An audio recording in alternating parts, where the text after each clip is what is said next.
بسم الآب والابن والروح القدس إله واحد آمين. حكايتنا النهاردة حكاية جميلة جدا عن قديسة حلوة كتير، هي القديسة حنة أم العذراء مريم والدة الإله، وتبقى كمان جدة المسيح.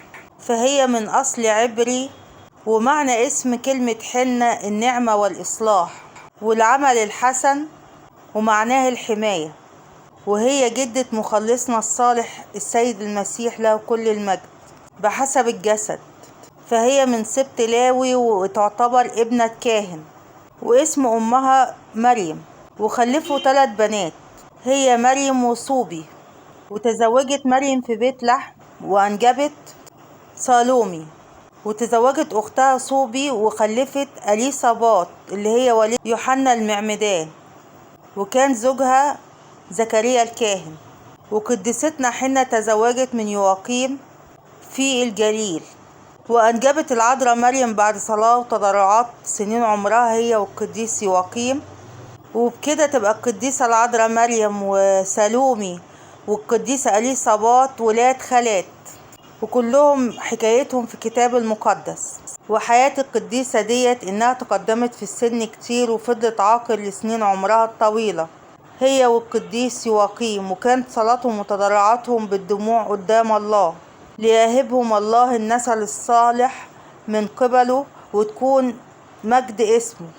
وكانوا بيعتبروا في إسرائيل إن كل إنسان عاقر فهي لعنة من الله، وإن ربنا مش راضي عنهم. وكان ده قبل مجيء السيد المسيح. فكانت القديسة حنة تصلي وتتوسل إلى الله هي والقديس يواقيم إن ينزع هذا العار عنهم، وما فقدوش الرجاء ولا الأمل طول السنين الطويلة دي. وكانوا واثقين في كرم الله وإنه هيحقق طلبهم مهما طال العمر. واستجاب الله لطلبهم بعد ظهور الملاك للقديسة حنة والقديس يواقيم يبشرهم إنهم هيكون نسلهم مبارك لدى الله وليه اختيار صالح طويل، وهي القديسة العذراء مريم، وهيسموها مريم لأنها هتكون لها الطوبة، وكل الأجيال هتذكر اسمها على مدى العمر الطويل. ففرحوا جدا بالبشارة السارة دي، وكانوا مجدوا الله من أجل اسمه القدوس اللي هنزع عنهم العار وهيديهم طفل لمجد اسمه. وجاءت القديسة العذراء مريم، وابتدت القديسة حنة تعلمها الفضائل وتعليم الكتاب المقدس وتحفيظ المزامير، وتربت على التقوى، رغم ان هي والقديس يواقيم اتعهدوا انهم لما تتم العذراء مريم 3 سنين يودوها الهيكل لتمجيد اسم الله ولوفاء النذر اللي كان عليهم.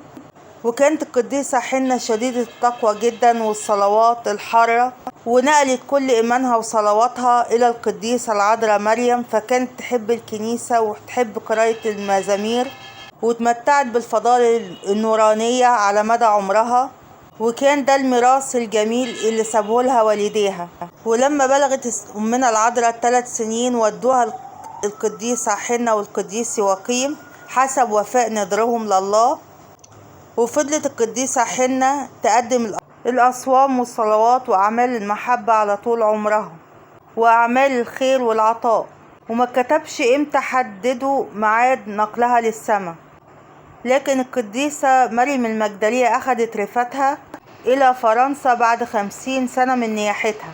وفي كنائس كتيرة مكتوبة باسم القديسة حنة أم العذراء مريم على أنحاء العالم كله، وكمان ليها مزار باسمها في كندا، ويتمتع بمساحة كبيرة جدا وجمال لا يوصف، وبيجوا كل المؤمنين يصلوا فيه ويتضرعوا باسم القديسة حنة في كل صلواتهم. وكنائس تانية في فرنسا وكندا وإيطاليا وأمريكا، وفي دير للراهبات في اسمها في العراق. وبنتعلم من القديسة حنة الصلاة الدائمة والصلوات وعمل الخير والتواضع والرحمة والاستجابة من الله مهما طال الوقت، وأمين هنشوف نور ربنا مهما كان طول العتمة. وبنسأل القديسة حنة جدة المسيح إن تهبنا الصلاة الدائمة أمام الرب. نسألك تتضرعي لينا يا قديسة حنة أمام الرب يسوع، وشفاعة القديس يواقيم وشفاعة أمنا العذراء، وهي عائلة مقدسة جدا. بركة صلواتهم المقدسة تكون معاكم ومعانا، آمين يا رب. وما تنسوش تشتركوا معانا في قناة نور القديسين يفرح. ربنا دايما يفرح قلوبكم بكل غالي، وبركة القديسة حنة والقديس يواقيم والقديسة أمنا العذراء مريم تكون معاكم ومعانا. أمين يا رب. اذكرونا دايما في صلاتكم. أمين.